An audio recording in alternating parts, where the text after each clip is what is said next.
ایک دن حضرت علی مدینہ کی گلیوں میں چلے جا رہے تھے کہ آپ نے دیکھا کہ کچھ لوگ غیظ و غضب کی حالت میں ایک عورت کو گھسیٹ کر لے جا رہے ہیں۔ وہ عورت خوف کے مارے کانپ رہی ہے۔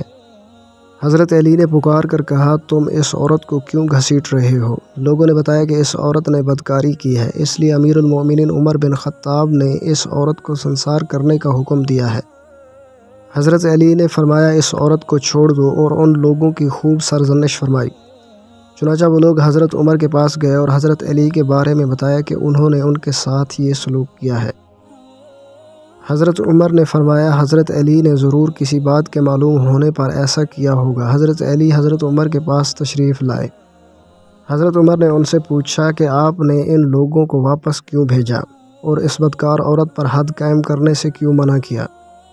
حضرت علی نے کہا کہ اے امیر المومنین، کیا آپ نے رسول کریم صلی اللہ علیہ وآلہ وسلم کا یہ ارشاد مبارک نہیں سنا کہ آپ صلی اللہ علیہ وآلہ وسلم نے فرمایا، 3 طرح کے لوگوں سے قلم اٹھا لیا گیا ہے، یعنی وہ بے قصور ہیں۔ ایک سونے والا آدمی یہاں تک کہ وہ بیدار ہو جائے، دوسرا نابالغ یہاں تک کہ وہ بالغ نہ ہو جائے، اور تیسرا گناہ میں مبتلا آدمی جب تک باہوش نہ ہو۔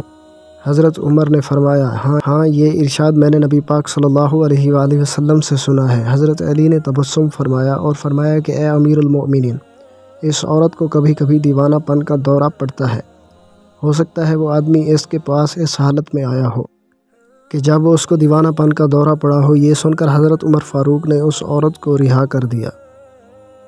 ثواب کی نیت سے آگے شیئر کیجیے۔ جزاک اللہ۔